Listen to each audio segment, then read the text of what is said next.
Hi there. I am with this precious person over here, Adrienne Etkin. She is a friend of mine. We've known each other for I don't even know how many years. A long time. I've been wanting to do something like this and interview her because she is a tea encyclopedia. She knows a lot about tea. And we are in her beautiful shop. It's Admari Tea is the name of her company. And she does have a website, and we'll put it in the notes, but it's admaritea.com. And I'll let you know at the end if you're interested in purchasing more tea or learning more about tea and even coming to visit the shop. We are in Little River in Miami. It's called the Ebb and Flow Shopping and dining destination. Shopping and Dining District. Yeah. And it's a really cool area here. There's all kinds of little restaurants and unique shops. You're not going to find like chain stores here. You're going to find little more independent boutiques. So I'm really excited to be here with you today and talk tea. Yeah, I'm super excited for you to join us today and to take the time to share what we've been doing here, what we've been up to. Thank you. So my understanding is you've been open almost a year. Almost. So we opened officially last December for Art Basel, so 2021 December. But we are opening slowly. Mm-hmm. You know, this is a gradual placement. Tea in Miami is not something that is already established here. Mm-hmm. So the type of tea that we share here, the specialty niche, there needs to be a little bit more groundwork. Mm-hmm. So we're slowly building our Miami tea community, which has been amazing. Yeah. So we've really been doing wonderful, fun things. Last night we went and did a tea meditation and sound healing. We have our tea table here, so we have our membership community, and we have tea table every day where everybody gathers and drinks tea and talks and shares, and it's just beautiful. So yeah. It's a beautiful, tea culture is a beautiful culture, and we're going to talk about it more.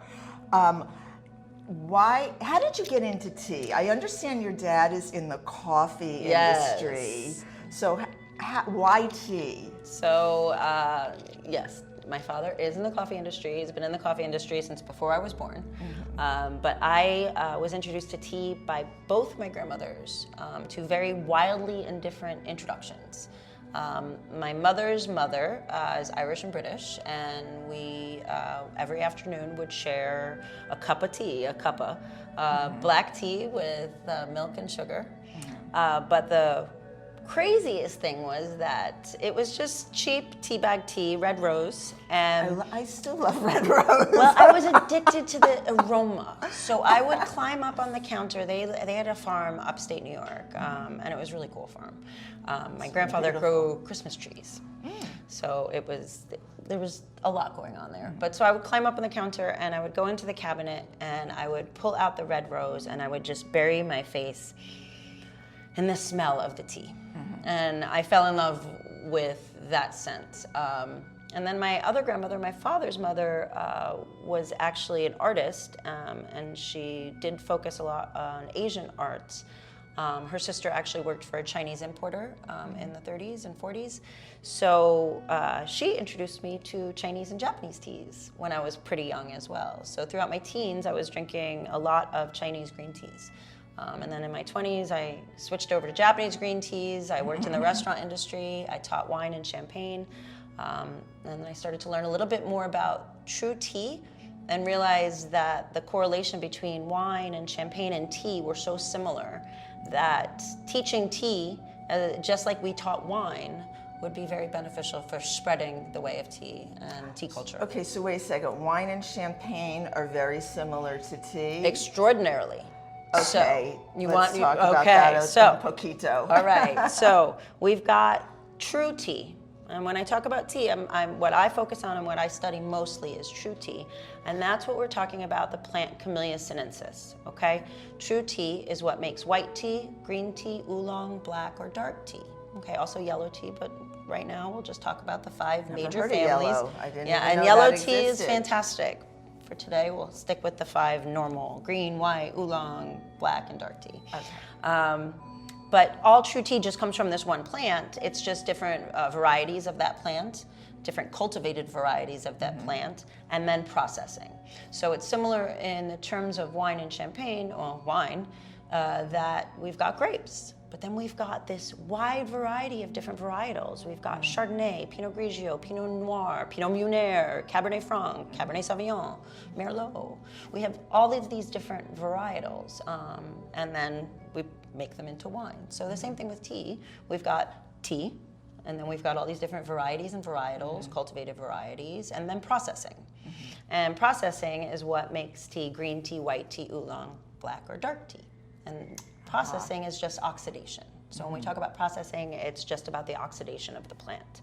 So green tea is unoxidized, white tea is very, very slightly oxidized, oolong is semi-oxidized, black tea is fully oxidized, and dark tea is a wonderfully deep dive into oxidation and fermentation.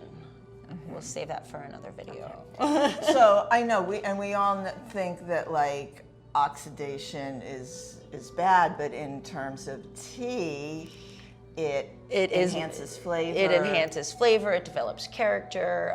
Obviously, so green tea being unoxidized, it's harvested, withered, and dried, and then heated immediately. Shacheng, kill green. So green tea is matcha green tea? Matcha is green tea. However, matcha just means powdered tea. Oh. So matcha could be white tea, and in the Song Dynasty, there was a lot of whisked powdered white tea.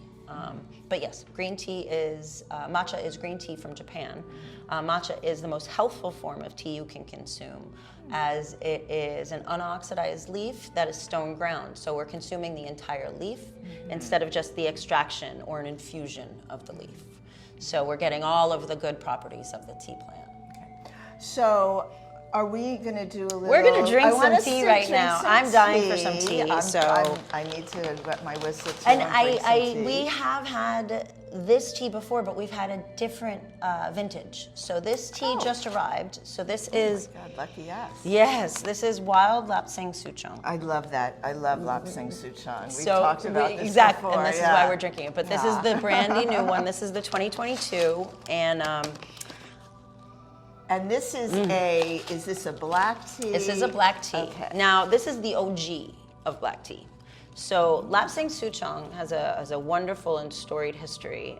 It is the original black tea from Tangmuguan in Wuyishan, Fujian, China.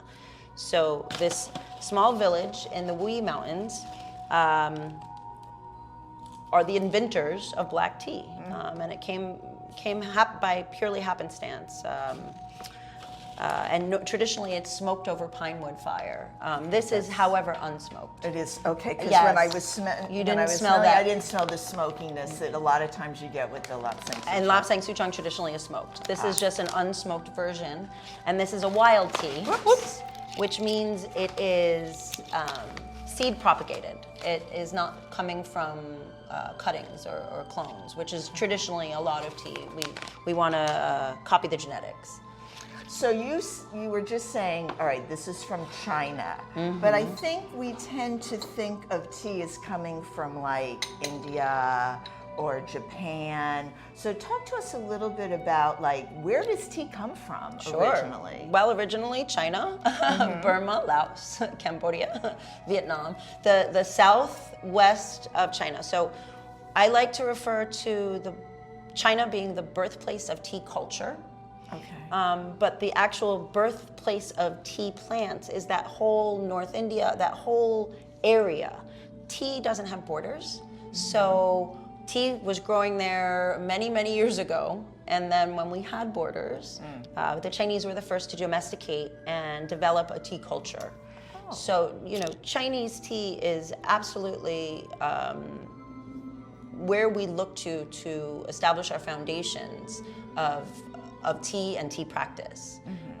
However, every other culture, Indian tea culture, Japanese tea culture, Taiwanese tea culture, Sri Lankan tea culture, Vietnamese tea culture, are all absolutely beautiful and have a lot to offer in terms of our experience with these beautiful leaves. Today we are going to focus on this lapsang souchong, and we're going to prepare it in a way that's a very traditional Chinese preparation method called gong fu cha. Gong fu is tea prepared with great skill and patience, great skill and practice. Gong fu, kung fu. So it is a martial art, you know. Cha yi is the tea arts. And sometimes this is the best, this preparation method is the best way to extract the most flavor and the most beautiful experience from these particular types of leaves. We could steep this multiple ways, but for us right now, I want you to get that really. And I also want to just show one thing. Part of like the tea culture are all of the beautiful implements, and I think you can see a little bit of the spread here. But these cups and the teapot are so delicate, and they're porcelain, and there's. So that's called linglong, and you can see it's through. rice style. So these, this is a vintage replica. But this is a very traditional old style called linglong, and it's rice style. So you've got what is to be rice kernels, having the light, allowing the light to come through and illuminate the tea as well. And this is called a gaiwan, and gaiwan simply means lidded cup. But we like to look at it to look at the representation of heaven, and the base being earth, and the bowl being a person, you know, a cup holding up heaven with their feet firmly planted on the ground. Obviously filled with tea, because that gives us strength and fortitude. So the other little thing, everything is very detail oriented when it comes to tea culture. Details are very important. Even the placement of these cups, it's the Chinese character for taste. So the cup and the top here, and then these two is the Chinese character for taste. So what we will do, we are, our water is at 203, well, it was at 203. What is the optimal temperature for brewing tea? Totally varies. So Japanese green teas, you want to steep them from 140, 150, 155 degrees Fahrenheit. So that's below boiling. Cool, way below boiling. Boiling is 212. Yeah. So Japanese green teas, you really want to be a lot more delicate with the water. Your matcha, most of the time everybody's making their matcha with too hot water. So you want to do about 180, 185, 190 if it's good matcha. And then all the other teas range. So Chinese green teas, 175 to 195, oolongs, 185 to 205, black tea, I do 200 to 205. Some people do boiling, and then dark tea, just under boiling, or boiling. A lot of people like boiling. So. What happens like if you do use too hot water and so when we look at the tea leaf and the tea plant, one moment. So I don't speak while I'm preparing tea. We don't want our words to get jumbled up in our tea. Absolutely. So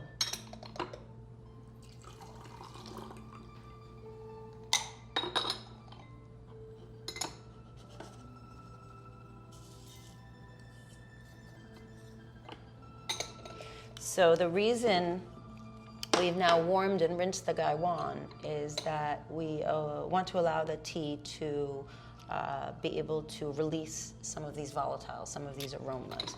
So you had seen these beautiful wiry leaves.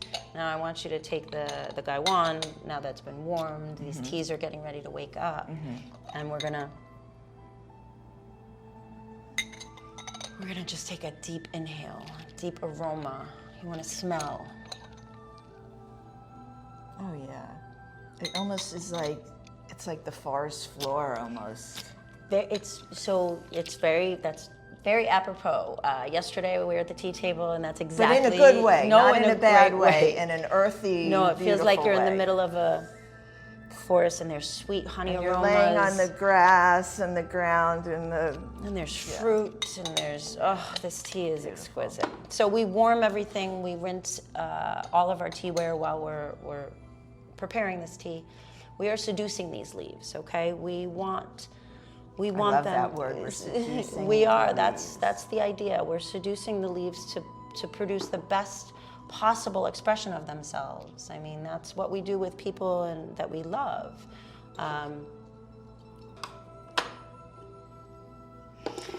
This tea we are going to infuse directly. We're not going to rinse. Some teas we would actually rinse at this point, but we're not rinsing or lapsing. Okay, I love this pot. So this will keep your water at a certain temperature. It will maintain it at a certain temperature. So this is a Fellows kettle, Fellows products. They are my favorite company for kettles. They have, not only do they have the coolest base and digital thermometer, they have a video game built into the base of the kettle. What? They are the coolest company. So they have a game called Wormy. So you want to see? Yes. Okay, so you take the kettle off. We interrupt this tea program to show you Wormy. Should play video games. They do a competition every year online. Wait. Sorry, show them the filter that you're using. Is that gorgeous? So this is like, a metal strainer. It's like the skeleton of a leaf. It's so exquisite. So I'm just going to pour the tea here, and then we'll show you Wormy.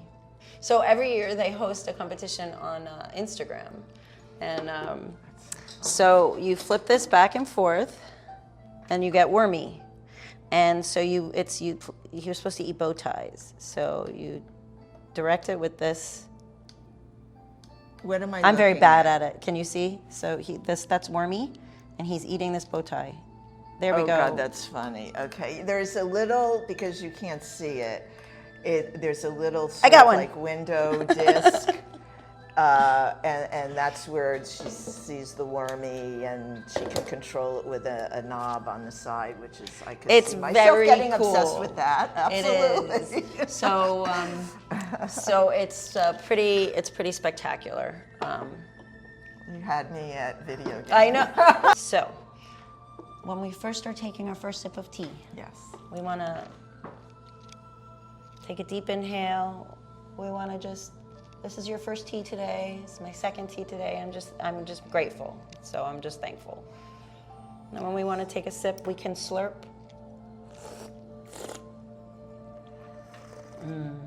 To have that nice introduction. Oh my God, that's so good.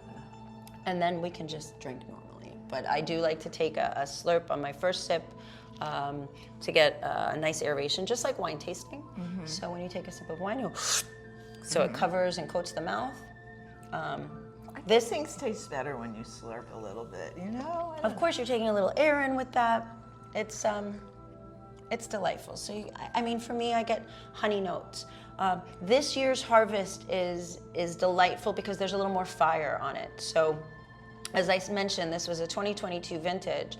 We have had every vintage, 2019, 2020, 2021. And because it's a wild tea tree, everything is slightly varied. So this is wild? This is not a cultivated? This is not domesticated. So they have these wild trees that they allow to just grow wild and that they harvest from. And we've gotten the same garden, same producer, the same grove every year for the last 4 years. So there are so many varieties of tea here in the shop. So when you source your tea, are you like going to China and visiting farms? Pre-pandemic, yes. Yeah. So the goal is back in the good old days. Back in the good old days, we would go on sourcing trips.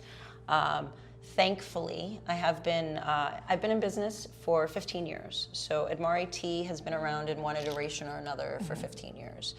We began in New Jersey 15 years ago with a brick and mortar in Bergen County.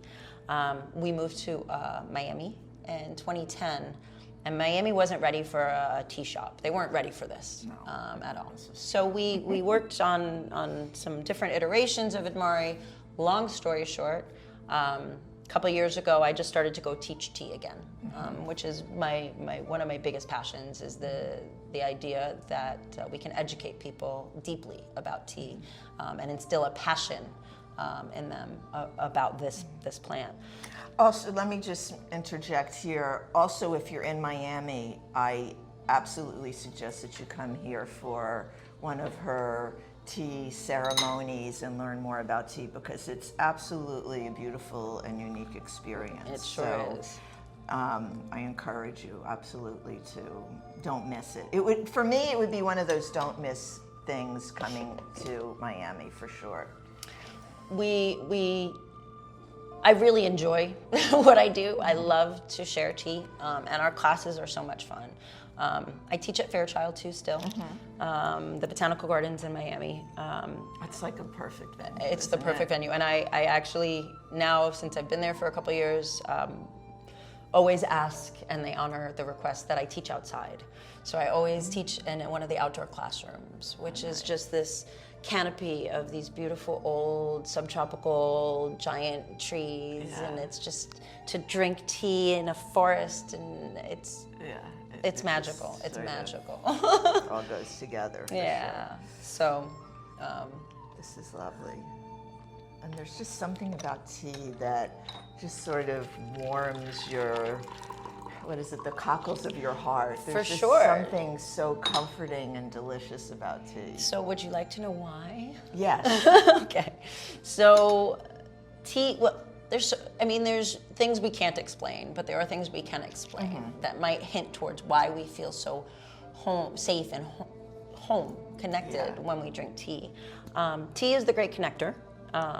But tea is also made up of some wonderful minerals and amino acids and methylxanthines that work in combination to increase these feelings of well-being. So the two main chemicals that we look at when we look at true tea, and this is why true tea is important, Camellia sinensis. Camellia sinensis is the only naturally occurring source of an amino acid that our bodies really enjoy, called L-theanine. Okay, there are some mushroom strains that contain L-theanine, but Camellia sinensis is the only naturally occurring source. Camellia sinensis tea also contains caffeine, and theophylline and theobromine, which are all the methylxanthines. And those methylxanthines work in tandem with that amino acid to keep us awake and alert, but yet calm, focused, and heart open. And if we look at the history of Japanese tea culture, the idea of Zen and tea being intertwined have been since day one. You know, Buddhist monks from Japan went to go study in China, learned about Buddhism, learned about tea, brought back tea seeds, tea plants, and the art of tea to Japan. And that's how Japan was introduced to tea, through Zen and that well-being, that feeling. But we can trace it to actual chemicals in the tea plant and their interaction with us as humans.